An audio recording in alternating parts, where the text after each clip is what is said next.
Yeah, so get ready. Getting ready. This is your transformational learning question. And this is about the impact of school.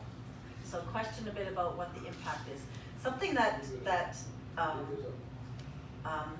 hasn't really come to the forefront yet. Do you want me to turn it off for you?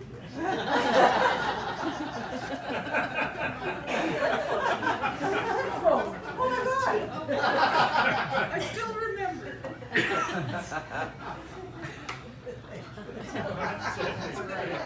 At least it wasn't during the opera. Can I just say one thing? Okay. I'm just really happy my parents are here with their flip phone.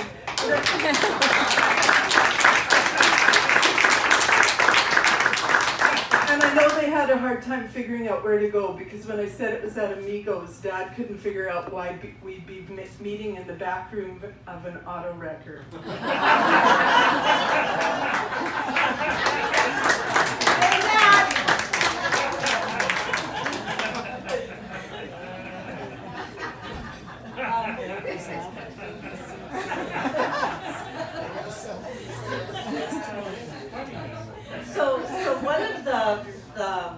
So I want to get to a question sort of like about the impact of the school. We've talked about transformational learning, but one thing that's, researchers know, everyone kind of has experiences that the labor movement has changed a lot. The who is in a union has changed a lot. It's increasingly female. In fact, the majority of union members are women, and male union membership has declined, and it's a lot to do with the economy and how jobs have been changing. So I think that what comes up a lot in the book too is the dearth of women leaders in the union movement. That it does seem to be more easy or natural, whatever, to have men heading unions, even in unions that are predominantly female, like mine. It tends to be male leaders, even though we've had some really good, very good, strong women leaders, but over time it's been mostly men.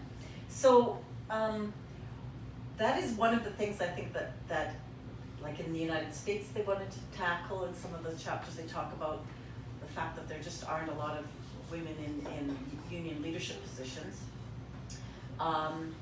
So that wasn't the explicit goal, I don't think, of some of your experience. You can tell me whether or not it is or not. Say it out loud. But I mean, what have we seen in terms of the impact? Has it been mostly how has this kind of learning? Well, it's changed women, and some of the quotes that have been on the slideshow are a lot of quotes of women saying how much the schools transformed their lives and changed them. But how do you feel? Do you feel like it's had a broader impact as well?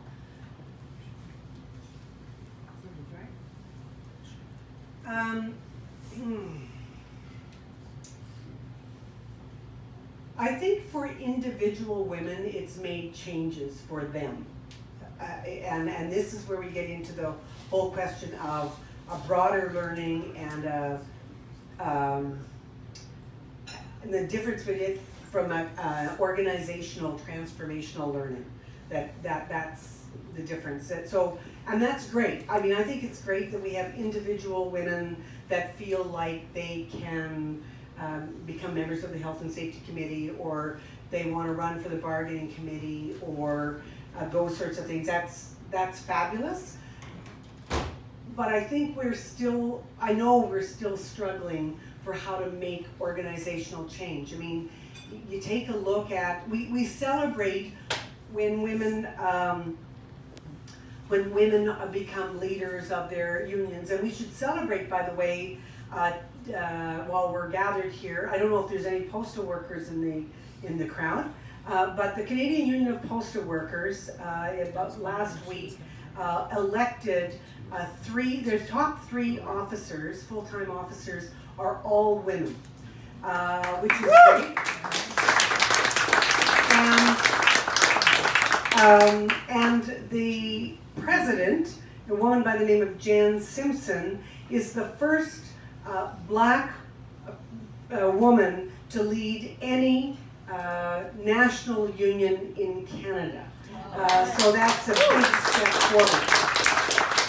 So it's a big step forward, and I won't say that the various kinds of education that's being done that are talked about in this book or elsewhere haven't led to that. I think that they have, and they've given women some more skills and some more confidence, but it hasn't created the organizational change that's really needed. And there is a tendency that once women or other groups may gain positions of influence and power, for people to say, well, it's okay now, we have equality, we have women that are in these positions, or those sorts of things, when in fact that the ground underneath them has not changed a lot. There is also a tendency in the labor movement, I won't speak about others, but a labor movement to say, well, I'll give you the example. There's a woman who was in a very senior position in one of the national unions, an Asian woman, and whenever the union would want, the face of someone from an equity-seeking group, they would ask her to come and be the spokesperson. And finally, she said to them, "Okay, I sort of have had enough right now. You have to go out and look for more women that look like me. It's not good enough to say we have an Asian woman, an Indigenous woman, a lesbian, a woman of color, whatever, a woman with disability. It's not good enough to say, well, we have one of those and they can be our spokesperson." The idea is, and I think that that's what we're missing, is that even now in Prairie School, that deeper discussion about how are we going to lift up all women and open up the doors for all women. So I don't want to, I think that for every bit of labor education I've ever taken, I've always got something from it. The question is, has it created lasting change? And Cheryl, I'm just going to look at you because I know that this was a heartbreaker for you. So I'd like to bring up sad things. But Cheryl worked really, really hard with CUPE, and I can probably say this because I wasn't with CUPE. But Cheryl worked really, really hard with CUPE on a women's task force. It took 2 years. Yeah. And she can add more to this, but the idea was to create some organizational change, maybe not transformational, but organizational change in the union. And what ended up happening was that it came to the convention, and what happened there was that all these really great things that would have moved things forward a lot faster got basically crushed. Is that a good way to say it? So, yeah. The structural stuff. The structural The stuff. stuff that counted. Yeah. And the reason I raise it is because there were people again that got up at the mics and said, well, we had women presidents, Grace Hartman, Judy Darcy, we've had it, and they didn't need all these structural changes. And so that what ended up happening was that was used against women. And I turned to a friend of mine, a woman by the name of Marilyn White, who was a flight attendant at one point, then was a staff person with CUPE, with the flight attendants, who I had been an early activist with, and said to her, Marilyn, how does this happen? Like, how did they do all this really great work, and they just the report just got crushed. And Marilyn turned to me and only as she could do with a sister, and she said, it's because when we took that big step forward, every once in a while, we thought we had it made and we forgot about firming up the base behind us. And I think that's what the difference is that we can offer courses, but can we set ourselves on a course for change?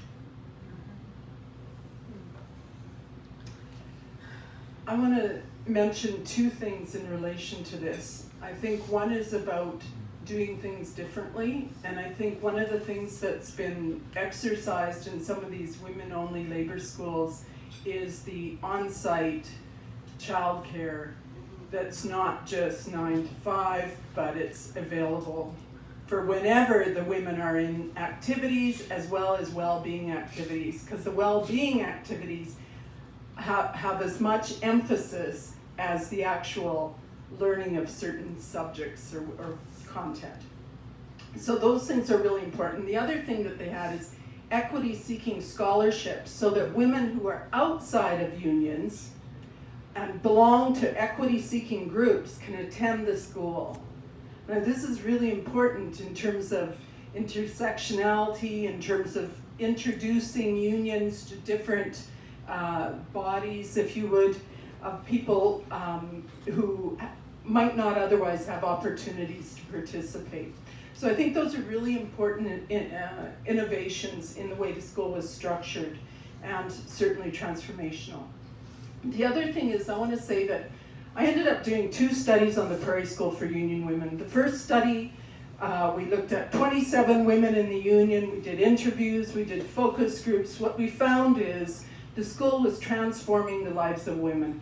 They were attending the school, they would say things like, you know, I've never been able to speak up before in my union, and now I'm not afraid to speak out, or now I'm a shop steward, or whatever the case might be. In some cases, people went all the way from feeling comfortable, you know. I remember one woman saying, it was the first time ever I felt comfortable being a lesbian. And that woman went on to represent her union to start, I don't know what the committee's called it. Solidarity and Pride. Solidarity and Pride Committee, and also is working at the level of the UN. So those kinds of things are huge in terms of impact reaching other people. But the other thing is, the second study we did was because of the transformation we heard in the stories, we decided to look at how transformation can be sustained. And there's, well, for academics in the room, there's a dearth of literature on how to sustain transformation. So there's lots of stories of transformation, but not on how it can be, how we keep it going. And that's when we realized a lot of people were going back to their unions and they were being struck down again. Or, you know, back to the old boys club takes over again. So, you know, trying to feed that information into how you do things next time, you know, all of this requires a continuous cycle of reflection and action. And what happened is that some of that reflection and action is not happening. You know, facilitator schools are not happening before the Prairie School happens. And those were places where people could get together and talk about how do we do this differently to keep these, you know, to keep these changes alive. And so, you know, I think this is endemic in non-formal education, in social movements. You know, how do we build these things? How do we move these things together? And I think that's the biggest challenge we actually have. Right, thank you.